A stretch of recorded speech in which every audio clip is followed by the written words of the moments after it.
Hi, it's Tish. Welcome to episode 9 of Build Your Confidence for Success show. I hope everybody's okay. I hope you've had a wonderful Christmas. I really, really do. So today is December the 28th, and I'm so happy to be back with you. I've just got one show this week because Thursday is New Year's Eve, so I'm not going to do a show on New Year's Eve, but it's great to be back. And for those of you who normally do follow these shows, you'll notice that my backdrop is different. So I'm now in Abu Dhabi, and the last few shows I did were in the UK. I was there for 6 weeks with my eldest daughter, and now I'm back in Abu Dhabi. So it's great to be back here.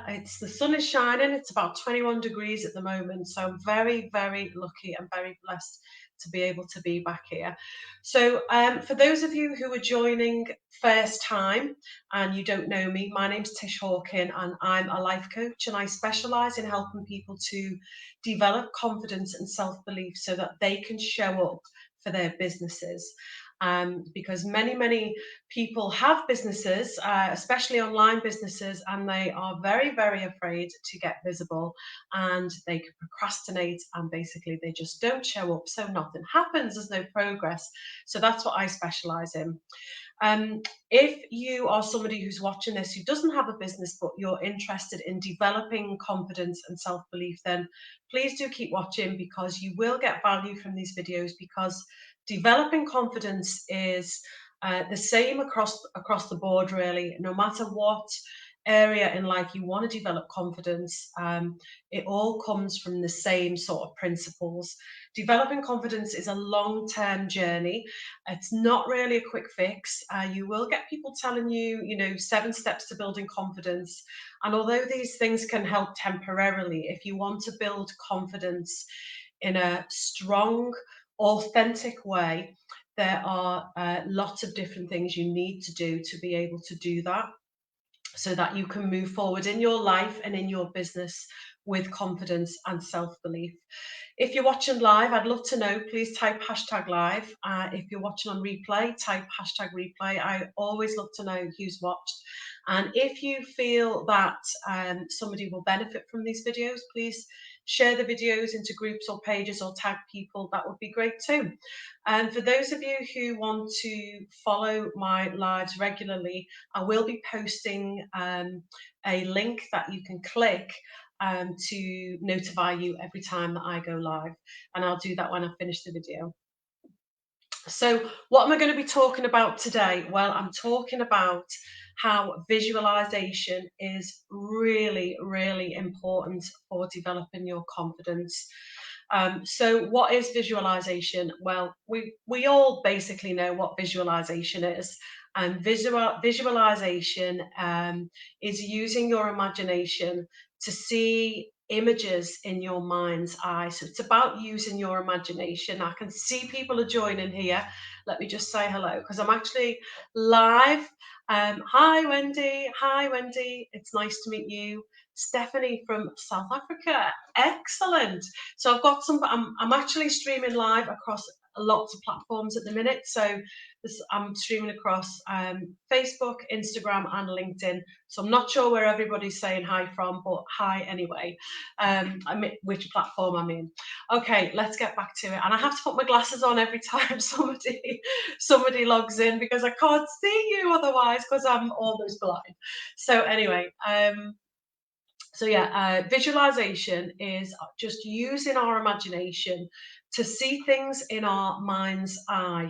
That's what it is, basically. Now, if you think about children, when you read a story to a child, if it hasn't got pictures, the part of the brain that controls visualization will fire up, and they will start to make pictures from the words that you are reading to them. So that is a classic example of how powerful and amazing our imagination and visualization skills are.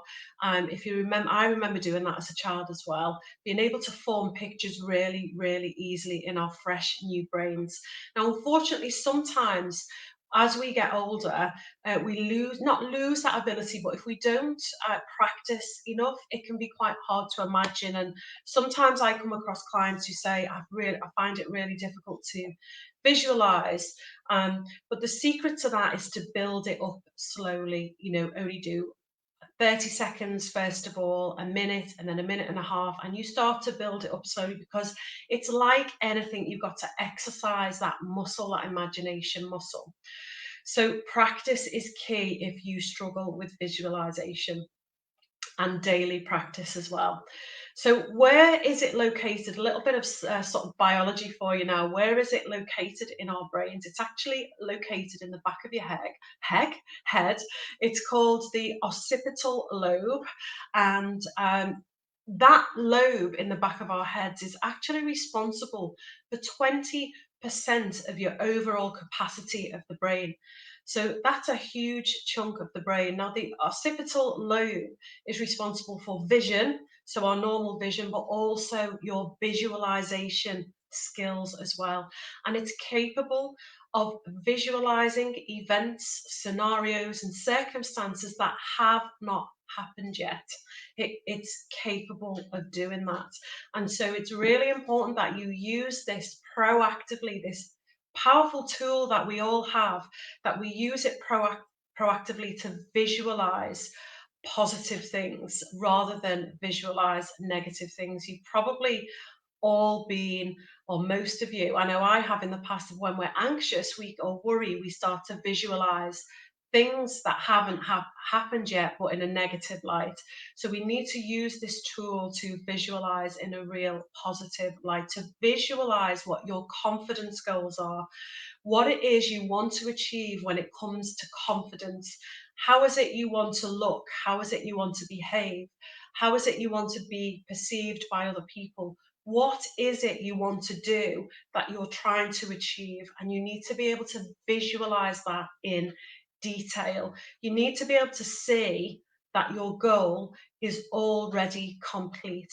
And not only does that part of our brain help us visualize it in pictures, it can help us with all our other senses as well. It can help with visualize taste, smell, and sound as well, and touch too. So we can, with practice, we can run a movie in our minds of exactly where it is we want to be, what it is we want to do, and how we're going to do it.